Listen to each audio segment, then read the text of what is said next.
طاسین، یہ قرآن یعنی کتاب روشن کی آیتیں ہیں، مومنوں کے لیے ہدایت اور بشارت ہے، وہ جو نماز پڑھتے اور زکوٰۃ دیتے ہیں اور وہ آخرت کا بھی یقین رکھتے ہیں۔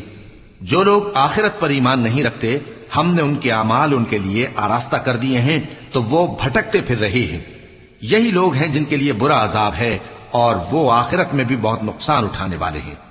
اور تم کو یہ قرآن اس حکیم و علیم کی طرف سے عطا کیا جاتا ہے۔ جب موسیٰ نے اپنے گھر والوں سے کہا کہ میں نے آگ دیکھی ہے، میں وہاں سے رستے کا پتہ لاتا ہوں یا کوئی شعلہ یعنی ایک انگارہ تمہارے پاس لاتا ہوں تاکہ تم آگ تاپو۔ جب موسیٰ اس کے پاس آئے تو ندا آئی کہ وہ جو آگ میں تجلی دکھاتا ہے بابرکت ہے، اور وہ جو آگ کے ارد گرد ہے، اور اللہ جو تمام عالم کا پروردگار ہے پاک ہے۔ اے موسیٰ، میں اللہ ہوں، عزت والا، حکمت والا، اور اپنی لاٹھی ڈال دو۔ سو جب اسے دیکھا تو اس طرح